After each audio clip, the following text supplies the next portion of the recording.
Hello Amazon.com, it's me, Beau, and Lucy, and today we are coming to you with this Bluetooth speaker from Bluedio. And this other tap shoe. And another tap shoe, that's right. We'll review that later.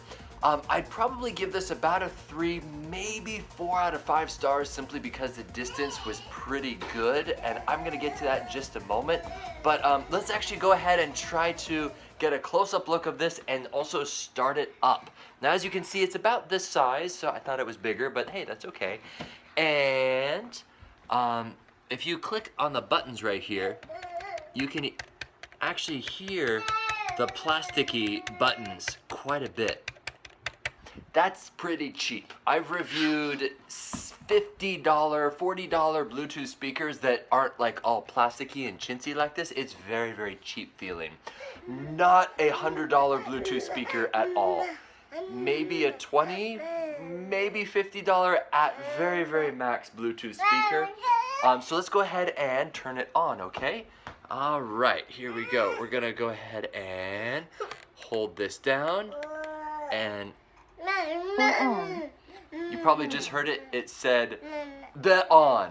It cuts off power on. It cut it off. So as you can see, it's alternating right there, and then we go over to our computer, and it says AS pair. We're gonna hit pairing. And now it's connected right there. Beautiful. And now we can go ahead and play some of this music from YouTube. And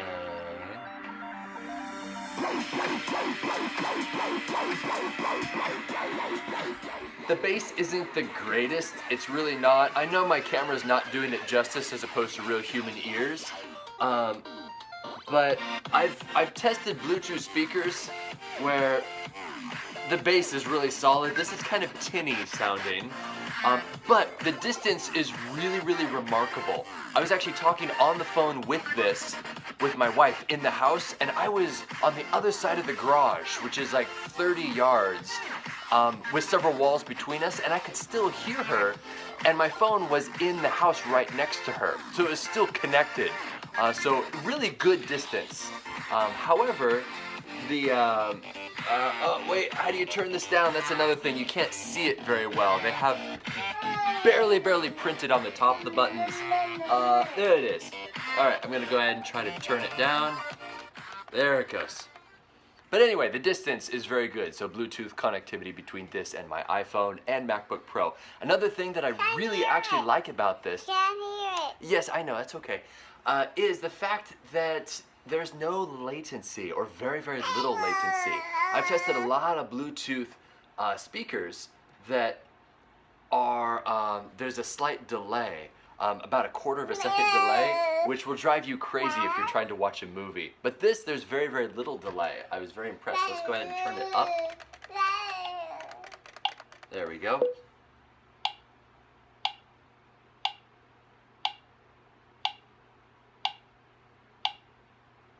As you can see, that's pretty much dead on, which is, once again, very rare for a Bluetooth speaker. So well done with the technology. Very, very low latency, especially when connected with a MacBook Pro. Normally when you connect with the Bluetooth on a MacBook Pro, it was about a half a second delay. Very significant. But this, very good, very good. I did test the 3D mode on this. I didn't really hear any difference. It is stereo, so left and right, and if you have very, very distinct music with left and right channels, you can tell. But with this, I couldn't really tell very well. So that's kind of a kitschy feature, the 3D. So anyway, very lightweight. I would probably recommend this for people who don't mind dropping quite a bit of money on something rather cheap feeling. If you listen once again, there's a lot of looseness in those buttons. It's not very precisely engineered. This is not an Apple product. As far as battery life goes, I had it on all night long, and I had a nice 8-hour sleep, and it was still on in the morning. So that's well above my standards, at least compared to other Bluetooth speakers. And it is still going as of this wonderful early morning at 9:30 in the morning. So well over 8 hours. Well done.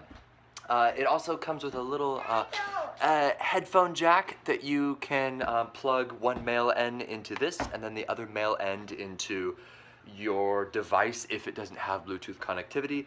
I also did try to connect using the whole Wi-Fi feature, but it didn't really quite work very well, and I'll show you why. The manual is atrocious. Now, I'm not much of a manual sort of guy. I just kind of like to learn by chaos. But it seems rather thick. Well, that's because half of it is in another language, Chinese, which is fine. But just don't think that there's a lot of documentation just because the manual is thick. So let's go ahead and look towards the beginning. I'm going to give you an example of what I mean by how difficult it is to actually connect to, yeah, it took me a while to figure out even how to pair this thing. Basically, it has to be off completely, and then you hold down the power button and you keep holding it down until it says on, which is power on. Once again, it gets cut off. On, and then it says Bluetooth pairing. And that's literally what it says, and then I was able to pair. So as you can see, let's use, for example, the mode conversion. Wi-Fi mode, press and hold the M button and the green light stays on, but wait a moment until the blue light stays on and the green light blinks. I've done that several times. Doesn't work. So with that, I'd probably give it a 3, maybe 4 out of 5 stars. Probably up it to a 4, simply because I loved the low latency, that is there's virtually 0 delay, and also the really far Bluetooth connectivity. So 4 out of 5 stars. That's it. I hope that this small little demonstration is helpful in determining whether or not this Bluedio speaker is the right choice for you. My name is Beau, and I look forward to demonstrating and reviewing more fun things here on Amazon.com.